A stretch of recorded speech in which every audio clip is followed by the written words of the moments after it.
nih pada pembelajaran bahasa Sunda materi usum-usuman. Selamat menyaksikan.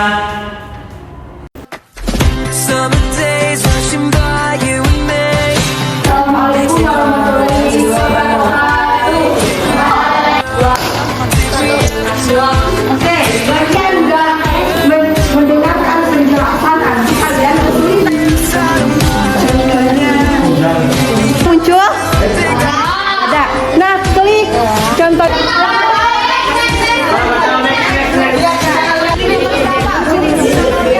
Di sini saya akan memaparkan mengenai analisis kebutuhan pembelajaran. Berdasarkan hasil analisis awal, peserta didik sebenarnya sudah mengetahui musim dan juga kehidupan sehari-hari. Namun, masih mengalami kesulitan dalam membedakan istilah usum-usuman dalam bahasa Sunda, serta cara membedakan karakteristik setiap musim-musim yang ada di Sunda. Selain itu, pembelajaran yang masih bersifat ceramah membuat siswa merasa kurang aktif dan juga masih bersifat monoton.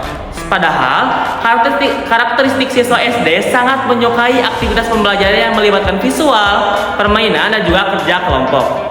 Maka dari itu, dibutuhkannya sebuah pembelajaran yang berpusat pada peserta didik yang memanfaatkan media pembelajaran digital yang interaktif serta mampu meningkatkan keterlibatan dan juga pemahaman konsep pembelajaran secara bermakna.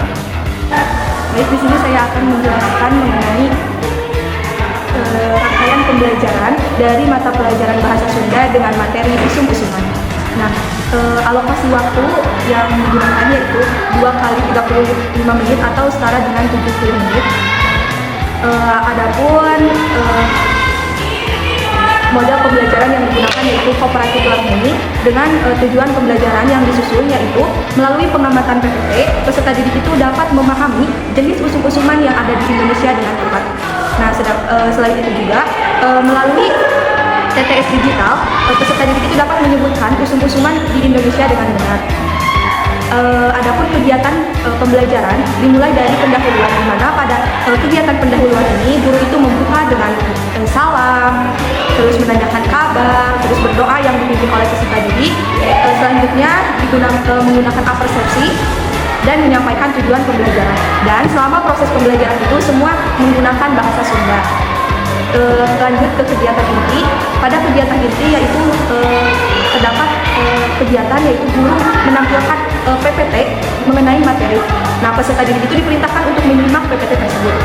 Setelah itu peserta didik diperintahkan untuk mencatat hal-hal penting yang telah dipelajari. Selanjutnya peserta didik dibagi menjadi beberapa kelompok, di mana setelah dibagi kelompok, peserta didik itu diberikan arahan mengenai cara kerja untuk menyelesaikan TTS yang berupa wadwal seperti itu. Nah, dalam penggunaannya TTS itu digunakan dengan berbantuan laptop. Setiap kelompok menggunakan satu laptop, di mana setiap kelompok itu berbaris ke belakang sehingga setiap peserta didik itu kebagian untuk mencoba menjawab pertanyaan dari TTS. Nah, selanjutnya yaitu ada apresiasi kepada peserta didik yang mendapatkan nilai yang besar atau kelompok yang mendapatkan nilai terbesar. Selanjutnya yaitu ada kegiatan penutup, di mana kegiatan penutup itu dilakukan dengan memberikan kuisis kepada peserta didik, di mana kuisis tersebut itu sebagai asesmen formatif kepada peserta didik. Nah, setelah itu guru bersama peserta didik melakukan menyimpulkan materi pembelajaran, dilanjutkan dengan refleksi dan doa sebelum menutup dan diakhiri dengan salam. Mungkin dan untuk strategi digital yang digunakan dalam pembelajaran kali ini yaitu yang pertama itu ada PPT, yang kedua itu ada LKPD digital berupa wadwal, tadi berupa TTS juga. Nah, untuk asesmennya yaitu menggunakan kuisis sebagai asesmen. Baik, di sini saya akan melanjutkan pembahasan kami yaitu mengenai media pembelajaran.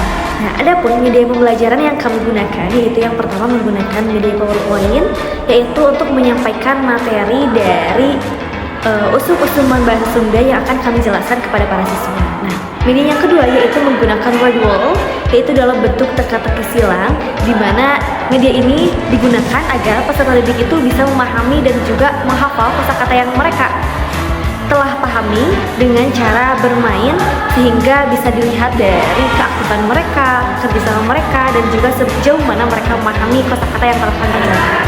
Oke, selanjutnya ada bagian rancangan asesmen digital. Pada bagian ini kami menyusun rancangan asesmen digital yang digunakan untuk mengukur pemahaman peserta didik terhadap materi USUM dalam mata pembelajaran bahasa Sunda. Asesmen ini dirancang dalam bentuk pilihan ganda dan dilaksanakan secara digital menggunakan platform seperti Quizizz. Asesmen terdiri dari 5 soal, yaitu disesuaikan dengan indikator pencapaian pembelajaran. Setiap soal dirancang untuk mengukur kemampuan peserta didik dalam mengenal jenis-jenis USUM, ciri-ciri masing-masing USUM, serta pemahaman makna USUM dalam kehidupan sehari-hari. Indikator yang digunakan meliputi kemampuan mengidentifikasi USUM K3, menjelaskan fungsi USUM tandur, menentukan jenis USUM berdasarkan arah angin, mengenali ciri khas USUM hiji, serta memahami makna USUM paceklik. Bentuk soal pilihan ganda ini dipilih karena sesuai dengan karakteristik peserta didik di sekolah dasar, mudah dipahami, serta efektif digunakan dalam asesmen digital. Setiap soal memiliki satu jawaban benar dengan skor 10 untuk jawaban benar dan 0 untuk jawaban yang salah. Melalui asesmen digital ini, guru dapat memperoleh gambaran awal mengenai tingkat pemahaman peserta didik terhadap materi USUM sekaligus memberikan pengalaman pembelajaran yang menarik, interaktif, dan sesuai dengan perkembangan teknologi pembelajaran. Nah, yang terakhir mengenai instrumen penilaian dan juga hasil uji coba. Kami dari kelompok 1 menggunakan TTS dan juga game Quizizz sebagai evaluasi dan juga bagian pembelajaran. Kita mulai terlebih dahulu dari TTS interaktif berbasis interaktif dari Google. Nah, ini TTS ini ternyata setelah kami melaksanakan uji coba dapat meningkatkan keefektifan dan juga keaktifan peserta didik sehingga peserta didik mampu memahami kosakata terkait USUM-USUMan dalam bahasa Sunda. Selanjutnya mengenai penggunaan Quizizz sebagai asesmen pembelajaran. Nah, penggunaan Quizizz sebagai asesmen pembelajaran ini meningkatkan peserta didik untuk lebih kompetitif dan juga lebih mampu bersaing sehingga pembelajaran yang dilaksanakan menggunakan Quizizz ini dapat memberikan feedback yang lebih baik kembali seperti itu. Namun penggunaan TTS interaktif berbasis teknologi ini biasanya memberikan dampak manfaat saja, tapi memberikan kekurangan dari hasil kami uji coba. Yang pertama, keterbatasan sarana dan prasarana yang ada di sekolah, kemudian beberapa siswa atau peserta didik yang kurang dalam hal literasi sehingga ketika pelaksanaan TTS ini kurang ikut memahami dan juga kurang aktif dalam pengerjaan TTS dan juga politik tersebut. Namun kami harap berdasarkan pembelajaran ini atau uji coba ini bisa memberikan pembelajaran yang lebih efektif kembali dan juga lebih mengedepankan digitalisasi. Sekian hasil pemaparan kami. Wassalamualaikum warahmatullahi wabarakatuh.